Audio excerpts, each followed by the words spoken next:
Dios me los bendiga una vez más. Vamos a continuar con nuestra lección. Nos habíamos quedado en la lección anterior o en el estudio anterior en ver esto que el Señor Jesús estaba cumpliendo en aquello que el profeta Isaías había dicho desde hace tanto tiempo atrás. Entonces, lo que habíamos estado viendo es que este es el tiempo que Dios eligió para darnos salvación. Y también dijimos que en cuanto al tiempo, el Mateo nos daba como tres divisiones de ese tiempo, desde Abraham hasta David, desde David a cautividad, cautividad hasta Jesús. Pero en esta genealogía que nos va a presentar Mateo, solamente empieza desde Abraham. Entonces queríamos saber o investigar por qué llegaba hasta ese tiempo. Y habíamos visto la semana anterior que todo empezó en el huerto del Edén. Ahí cuando toda la cosa estaba viento en popa, el Señor Dios había creado todo y todo era genial y hermoso, pero sin embargo en esa creación había algo que el Señor Dios les dijo que lo hicieran a los primeros creados. Y ahí el diablo vino y tentó y todo pasó, ¿no es cierto?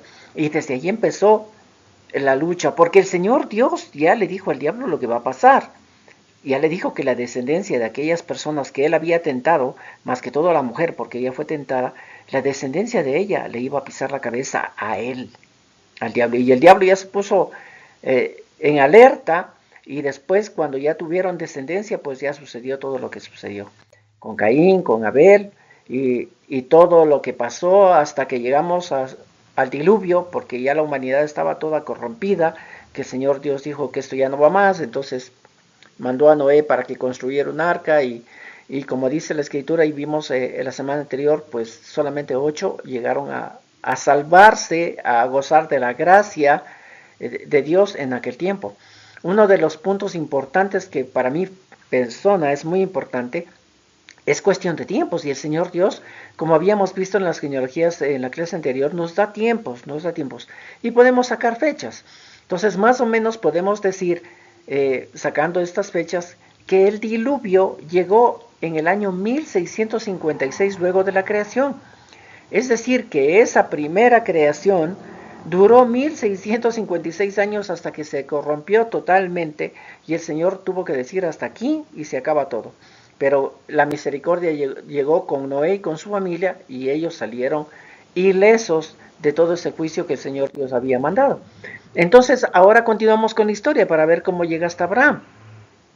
Llegaron ellos, la barca se paró y dice la historia, y la Biblia igual lo corrobora, que los hijos de Noé salieron y se dispersaron. No se fueron por todo el mundo, por supuesto, pero estuvieron cerca y desde cerca empezaron a poblar. Entonces dice que la descendencia de Jafet empezó a poblar hacia Europa, la descendencia de Cam empezó a poblar hacia África y hacia Arabia, y la descendencia de Sem se quedaron en Arabia y el Asia. Entonces, toda esta región empezó a ser poblada por la descendencia de Noé o por aquellos que se salvaron.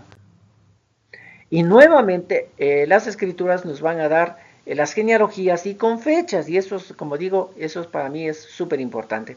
Así que empezamos con la descendencia de Noé con Sem, con aquellos hijos que son bendecidos, porque no se olviden que uno es maldecido y los dos son bendecidos, pero uno de esos dos nos va a llevar hasta Abraham, y es con Sem el que nos va a llegar hasta Abraham. Ahora, si nosotros nos ponemos a ver estas descendencias o lo que hemos leído en las escrituras, pensamos que cuando Abraham vino al mundo, pues ya el resto había muerto. Noé, Sem y todo lo demás, podríamos decir los abuelos, tatarabuelos y todo, ya habían muerto, pero sin embargo, cuando hacemos un ejercicio en cuanto a tiempos, vamos a ver que la cosa no es así. Porque fíjese que Noé vive 950 años. Y Noé va a estar vivo hasta el año 2006 si sacamos cuentas. Y luego, como pueden mirar en la diapositiva, los años de las personas van disminuyendo, ya no viven tanto. Es así que llegamos a Abraham y Abraham va a vivir 175 años nada más. Comparado con los 950 años que Noé vivió, es casi nada, casi nada. Así que la vida de los seres humanos va disminuyendo, ya no viven tanto como vivían los primeros de la creación. Ahora, luego del diluvio, la vida disminuye Y da la casualidad aquí de decir, vivan como sea, se cuiden en lo que sea, pero la vida va a disminuir, porque el Señor Dios ha dicho que ya no pueden vivir tanto tiempo. Entonces, mire, si nos damos cuenta, cuando Abraham nace, Noé todavía vive, Sem todavía vive, Asfarsac todavía está vivo. Por ende, Abraham tiene de primera mano las noticias de lo que había pasado en el juicio de Dios, es decir, no tiene que escuchar de otras fuentes, ni tiene que buscar pergaminos que se encuentran, que se dañan, que se esconden, o sea, nada de eso, sino de primera fuente, del mismísimo Noé, del mismísimo Sem, que fueron los que vivieron el diluvio, el juicio de Dios y la gracia de Dios sobre ellos. De ellos puede tener él toda la historia, tal cual se vivió y tal cual se conoció. ¿Por qué? Porque desde el momento en que Abraham nace hasta cuando Noé va a morir, van a pasar 58 años. En 58 años puede haber sucedido un montón de cosas. Por eso digo que ellos debían haber tenido estas noticias de todo lo que había sucedido de primera mano. Así que aquí vemos, ya desde Noé, a través de Sem, con el hijo que Noé ha bendecido, a través de Sem va a llegar Abraham. Y también la Biblia nos va a dar el otro lado, que es la descendencia de aquel hijo que fue maldecido por Noé, que es Cam. Y aquí en esta descendencia va a haber alguien que va a sobresalir y que nos va a mostrar cómo esta humanidad luego del diluvio va a continuar igual que la humanidad antes del diluvio. Y en cuanto a la descendencia de Seth, para sacar cálculos, el Señor Dios nos da a conocer que cuando vive Pelec en la descendencia de Seth, en ese tiempo cuando él vive en Pelec, se divide la tierra. Así dice el Génesis 10:25, que cuando él vivía se dividió la tierra. ¿Cómo se dividió la tierra en ese entonces? ¿Y por qué sobresale en la genealogía de Cam Nimrod? Bueno, eso es lo que vamos a tener que averiguar. Ahora, fíjese, esa es la descendencia enojada. Y por ende vamos a poner un énfasis de quiénes se pobló la tierra y vamos a ver lo importante que es esto. Entonces Génesis 10 dice, Cam tuvo 4 hijos, Cus, Misraim, Fut, Canaán. Cus tuvo 6 hijos, Seba, Avilá, Saptá, Raamá, Saptecá y Nimrod, que este es el importante, por eso habíamos visto en la genealogía que uno sobresale. Dice que Nimrod llegó a ser muy poderoso en toda la tierra. Además, Dios le permitió llegar a ser un gran cazador. De ahí viene el dicho, eres tan buen cazador como Nimrod, a quien Dios le permitió ser un gran cazador. Y las ciudades más importantes de su reino fueron Babel. Ahora, lo que nos da a conocer este texto bíblico es que a través de esa descendencia se van ya a ir creando reinos. Ya va a haber reinos. Antes no había. Antes toda la gente vivía en el lugar en el cual llegaban porque nadie era dueño de las tierras. Entonces vivían, llegaban, se apropiaban de ese lugar y vivían en ese lugar. Y nadie gobernaba sobre nadie. Pero sin embargo, a través de la descendencia de Cam, llega Nimrod. Y este Nimrod va a tener en su corazón ya nada que todo el mundo viva como quiera, sino nosotros vamos a formar un reino. Y dice que uno de los más importantes de los reinos que este Nimrod formó es Babel. Y ahora, ¿cómo es el asunto de Babel? ¿Dónde se formó? ¿Cómo está? Bueno, Génesis 11 nos va a dar a conocer. Dice que cuando la gente se fue hacia el este, encontró un valle en la región de Babilonia y ahí se quedó a vivir. En aquel tiempo todos hablaban el mismo idioma. Así que se dijeron los unos a los otros, construyámonos una ciudad con una torre que llegue hasta el cielo, nos haremos famosos y no acabaremos dispersándonos por todo el mundo. Y empezaron a construir, en lugar de piedras usaron ladrillos, de ellos mismos hicieron, y en lugar de mezcla usaron brea. Ahora fíjese, tal cual lo que habíamos visto en toda la gente antes del diluvio. Ellos se van a unir. Y como habíamos visto, el que va a estar a la cabeza es Nimrod, de él va a surgir la idea, va a coger un montón de gente, va a transmitirles la idea y les va a decir, oigan muchachos, ¿por qué no nos quedamos aquí? No nos dispersemos, no nos vayamos tan lejos, quedémonos en este lugar. Y aquí vamos a hacernos un reino y de aquí vamos a hacer más reinos, pero siempre va a haber alguien que gobierne, no vamos a estar así, cada quien viva como quiera. Alguien va a gobernar. Y por ende, el primerito que va a gobernar es él, Nimrod. Así que tiene esa labia de llegar a las personas y de conquistar a las personas, y se unen todas ellas porque me supongo que piensan y dicen: la idea que nos están dando él es buenísima y quedémonos aquí. ¿Y cuál es el punto clave de este lugar en el cual ellos se van a quedar y van a construir este primer lugar? La cosa que sobresale y la más importante es una torre, porque él les mete en la cabeza a los señores a los cuales van a formar parte de este lugar, formar una torre, y la característica importante es que esta torre que van a formar va a llegar al cielo, porque dice: hagámonos una torre que llegue hasta el cielo. Pero ¿cuál es el punto? Y ahora, si nosotros nos ponemos a pensar, ¿qué va a llegar hasta el cielo? Nada va a llegar hasta el cielo.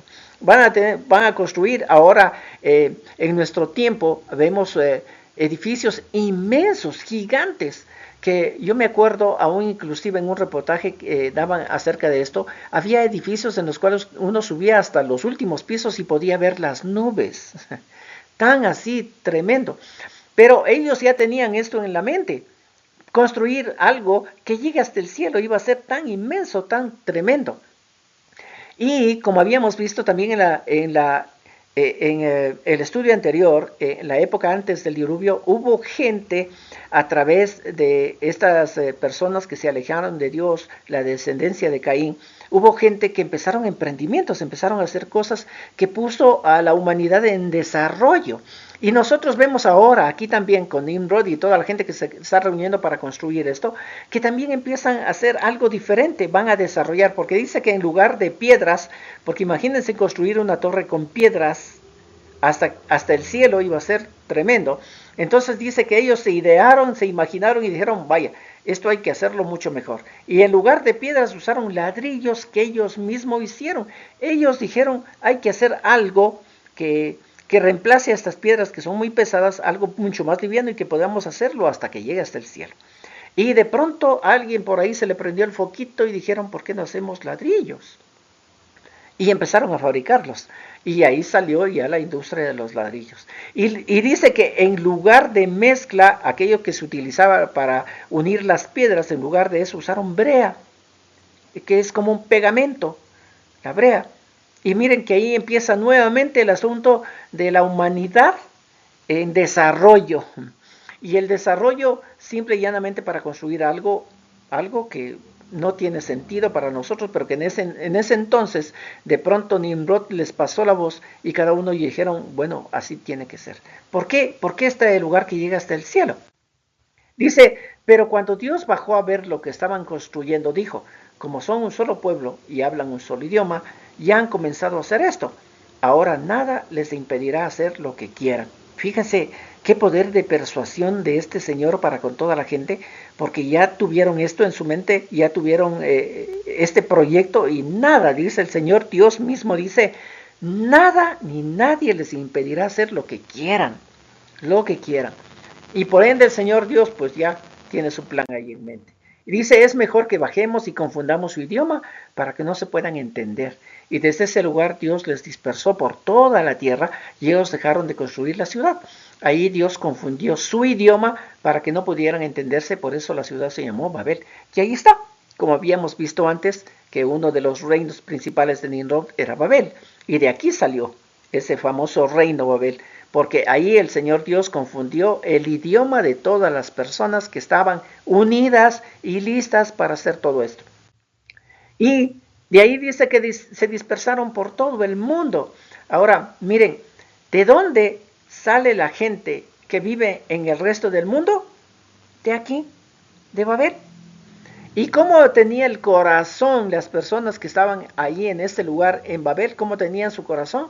Pues venían de la descendencia de Cam, que tenía un corazón que estaba enojado, rebelde, y con ese corazón así, todas esas personas se unen para hacer algo, y la idea de construir esa torre para llegar al cielo ya la vamos a ver, porque eso es lo importante también, pero eso también estaba en el corazón de esas personas. Nimrod llegó con el mensaje a todas estas personas, les puso en su cabecita este proyecto y todas ellas tenían eso. Y cuando el Señor Dios confunde los idiomas, pues la gente se une por idiomas El que hablaba un idioma, todos hicieron un grupo y se fueron por un lado, los que hablaban otro idioma por otro lado. Y es por eso que en el mundo que nosotros vivimos actualmente hay tantos dialectos, tantos idiomas, y de ahí fue que salieron. Entonces el mundo, la gente que habita en el mundo, con nosotros incluidos, simplemente venimos desde allá, desde la descendencia de Cam, desde la gente que tenía esto en su corazón. Y ahora miren que desde el diluvio, cuando se paró el arca, hasta estos momentos en donde se está construyendo esta ciudad Babel con esta gran torre han pasado solamente aproximadamente 100 años. En 100 años ya la cosa se va tergiversando igual. No se olviden que habíamos visto que en la creación, desde el momento de la creación hasta el momento en el cual nace Set, ya que pasaron la tentación, ya pasó la muerte de Caín y Abel, toda aquella cosa, solamente habían transcurrido 130 años. Y ahora, después del diluvio, para cuando ya están construyendo esta torre, son 100 años aproximadamente que han pasado, y en 100 años la humanidad se va corrompiendo nuevamente. Ahora, ¿qué es el asunto de la torre? Y aquí vamos a ver el asunto de la torre y por qué la gente que estaba construyendo tenía en su corazón esto. Fíjense bien, en Génesis 10:7 dice, Nimrod llegó a ser muy poderoso en toda la tierra.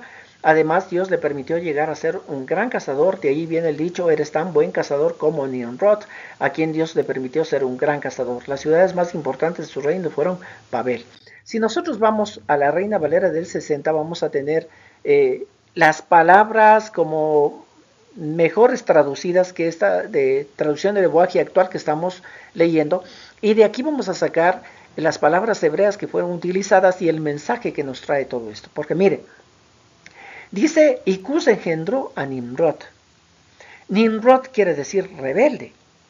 Y uno nada más tiene que ponerse a pensar y ponerse a criticar el asunto y decir, ¿cómo es posible que alguien ponga a su hijo, a su descendencia, el nombre rebelde?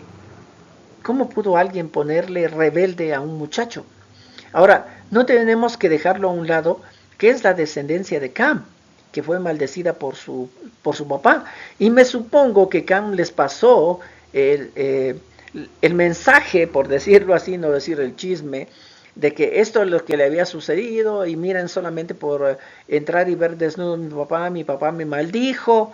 Y entonces los hijos, los nietos, al escuchar esta historia, me supongo que su corazón empezaron a decir, pero no, ¿cómo pudo haber hecho eso? Y para esas gentes, para esas generaciones, una maldición o una bendición era de mucha importancia, mucha importancia. Y lo vamos a ir viendo en estos estudios cómo esa bendición o esa maldición son muy importantes, pero muy importantes.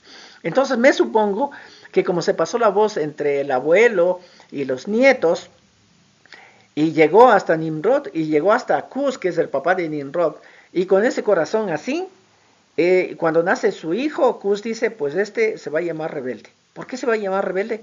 Por todo lo que va a hacer, por todo lo que él va a hacer. Este se va a llamar rebelde. Ahora fíjese, dice, y Cus engendró a Nimrod, que es rebelde, quien llegó a ser el primer poderoso en la tierra. Este fue vigoroso cazador delante de Jehová. Y la palabra hebrea que se utiliza para poderoso, vigoroso, es la misma. Pudieron haber traducido, este llegó a ser el primer poderoso en la tierra y fue poderoso cazador. O pudieron haber traducido, es el primer vigoroso en la tierra y este fue vigoroso. O sea, la palabra es la misma, pero se tradujo a la primera como poderoso y la segunda como vigoroso. Pero en sí la palabra lo que nos transmite, lo que nos quiere decir la palabra hebrea que fue traducida como poderoso, como vigoroso, es como guerrero, es como tirano. Pudieron haberlo traducido como tirano, pudieron haberlo traducido como guerrero. Pero es una persona rebelde que tiene un poder de guerra y que este poder de guerra va a encaminarse hacia la tiranía, hacia la maldad. Ese era Nimrod. Y desde que nació le pusieron ese nombre. Y desde que nació tenía eso en su corazón y eso tenía dentro de sí. Y es cuando llega la gente, mira a la gente que está a su alrededor y les dice, hagámonos un reino y construyamos una torre. Pero ¿para qué un reino? ¿Para qué una torre? Pues la torre específicamente tiene que llegar al cielo. ¿Y por qué tiene que llegar al cielo? Porque porque yo quiero cazar a Dios.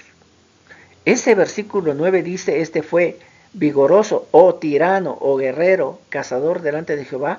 Quiere decir que él estuvo atrás de Dios. El objetivo principal de él era cazar a Dios, matar a Dios. Eso es lo que tenía en su mente y en su corazón, este Nimrod.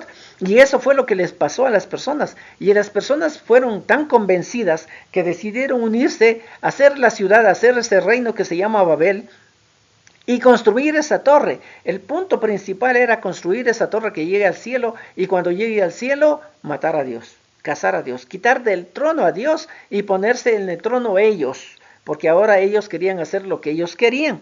Por eso el Señor Dios, cuando ve, los mira y dice que se pusieron de acuerdo, dice, ahora nadie puede quitarles el objetivo que se pusieron ellos, nadie puede hacerlo. Y la única solución que el Señor Dios encontró para poder dispersar a todo ese montón de gente que ya tenía eso en su mente, en su corazón, y que nadie podía quitarlos porque ya estaban en eso, querían construir esa torre, formar ese reino, Babel, construir esa torre, llegar delante de Dios, destronar a Dios y ponerse ellos en su trono. Ese era el punto principal y el objetivo.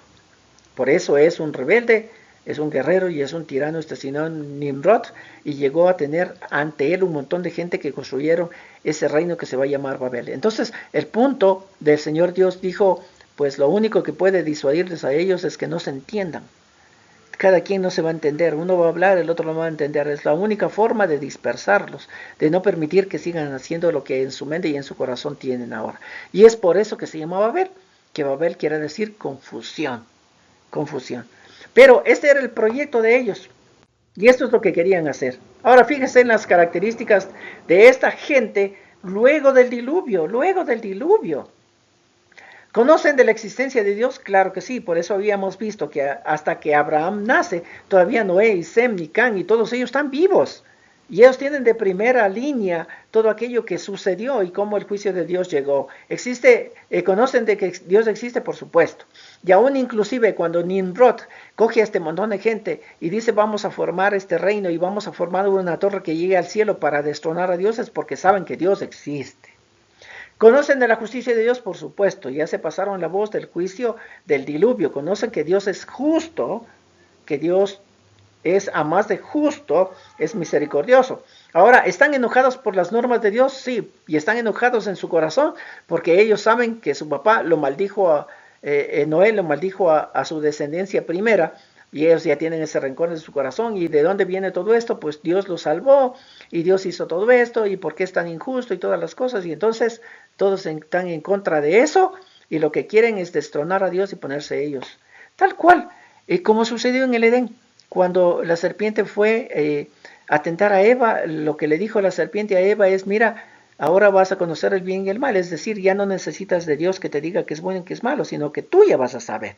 Así que deja a un lado a Dios, ahora ponte tú y tú mismo ya vas a saber qué es bueno y qué es malo y qué vas a hacer. Entonces destronar a Dios y ponerse uno mismo en ese trono. Es lo mismo que querían hacer estos señores aquí con Nimrod y con toda la gente que se unió para formar aquella ciudad. Estaban enojados en las normas divinas e intentaron quitar a Dios y ponerse en su trono. Y eso es lo que sucedió en la primera creación y es lo que está sucediendo en la segunda creación. Y en esta segunda oportunidad no hay cambio, no hay cambio. Es igual y sigue siendo peor, porque en la primera 130 años pasaron y luego hasta 1650 años que llegó y el Señor Dios dijo, hasta aquí, basta. Aquí han pasado solamente como 100 años y ya el asunto va tergiversándose horriblemente. Entonces el futuro del ser humano es condenación. Si nosotros vemos esta historia y vemos cómo se va, la gente va de mal en peor y su corazón se daña y todo lo demás, pues el futuro del ser humano es eso, es condenación. Y podríamos decir que aquello que el Señor Dios le dijo al diablo en el huerto del Edén, pues el diablo va ganando. El diablo no va a dejar que no haya ningún descendiente de ninguna mujer que le pise la cabeza. Y él va y permite que, o hace sus artimañas y sus cosas, y hace que la gente de todo este mundo pues se ponga enojado con Dios y quite a Dios de sus vidas, de sus corazones, y el asunto es que el diablo va ganando. Entonces, ¿el futuro del ser humano es condenación? Bueno, hay un pasaje en Mateo 19:25 que los discípulos le hicieron la misma pregunta a nuestro Señor Jesús y fíjese lo que respondió. Dice que en Mateo 19:25 los discípulos se sorprendieron mucho al oír lo que Jesús dijo y comentaban entre ellos, entonces, ¿quién podrá salvarse? Jesús los miró y les dijo, para la gente lograr eso es imposible. Y ya está, es el Señor Jesús hablando. Ya no es ninguna otra persona, ningún filósofo, ningún sabio. Es el Señor Jesús.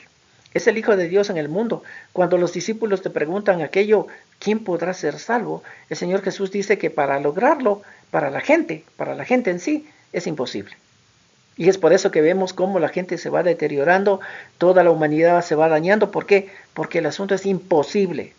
Es imposible que la gente logre la salvación. Pero el Señor Jesús continúa diciéndoles a sus discípulos, pero para Dios todo es posible. Aún lo imposible de la gente para Dios es posible. Y es por eso que el Señor Dios está formando este plan. Dios tiene un famoso plan. ¿Por qué? Porque fíjense, todo el mundo va deteriorándose. Inclusive aquella descendencia de Cam y la descendencia de Sem se van deteriorando. Todo el mundo va teniendo en su corazón el dejar a Dios y empezar en otras cosas. ¿Por qué digo esto? En Josué 24:2, Josué cuando va a introducir al pueblo de Israel en el lugar en donde Dios les dijo que les va a poner, Él les dice, allí le dijo a todo el pueblo, esto es lo que el Dios de Israel les dice. Hace mucho tiempo sus antepasados vivían en Mesopotamia y adoraban a otros dioses. Uno de sus antepasados fue Terah, el padre de Abraham y de Nahor. Mire, es decir, que aún inclusive la descendencia de Sem, aún llegando hasta Terah, que es el padre de Abraham, dice que adoraban dioses ajenos, adoraban otros dioses. Es decir, la humanidad se fue corrompiendo, la humanidad se iba por otro lado. Pero sin embargo, en el plan de Dios mira a una persona.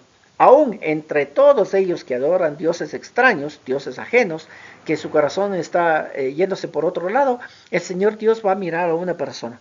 Y no se olviden que el Señor Dios es omnisciente. Y cuando es omnisciente, no es que elige a alguien, a ver, de Tim Marín de Don Pingüe te elijo a ti, no.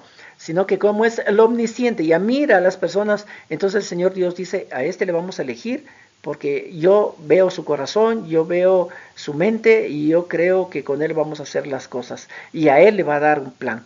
En Génesis 12:1 dice, Dios le dijo a Abraham, deja tu pueblo y a tus familiares y vete al lugar que te voy a mostrar. Ahora, ¿por qué deja tu pueblo y a tus familiares? Porque todos ellos están llegando a alejarse de Dios, pues. Todos ellos adoran dioses extraños. Todos ellos se están alejando. Entonces, el primer punto clave de Dios al llegar a esta persona que se va a llamar Abraham, el primer punto es, muchacho, primerito, tienes que dejarlo todo. A tus familiares, a tu pueblo, a todos ellos, tienes que dejarlos. ¿Por qué? Porque están corrompiéndose, se están yendo por otro lado. Lo primero es quitarse de ahí, salir de ahí. Y es lo mismo que el Señor Jesús les va a decir a los seguidores de Él. Déjenlo todo y síganme.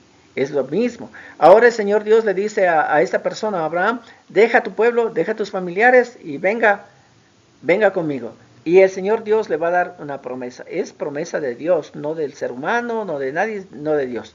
Dice, con tus descendientes formaré una gran nación.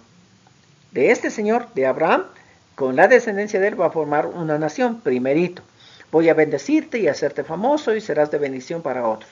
Bendeciré a los que te bendigan, maldeciré a los que te maldigan, gracias a ti. Y este es el punto clave, bendeciré a todas las naciones del mundo, a todos aquellos que fueron a poblar las naciones del mundo, que salieron de esa Babel, a todos ellos, a través de este Señor y de la nación que va a formar con este Señor Abraham, Él va a bendecir. Y ese es el plan de Dios.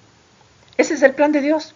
Y desde cuando Dios llamó a Abraham para ya entrar en el asunto de este plan, han pasado 367 años. No es ni mucho tiempo, pero la gente se va corrompiendo y el Señor Dios dice, no, tenemos que hacer algo aquí y vamos a ver un hombre y con este hombre vamos a hacer un plan. Un plan. Y es por eso que el libro de Mateo nos empieza diciendo de las genealogías de nuestro Señor Jesucristo desde Abraham.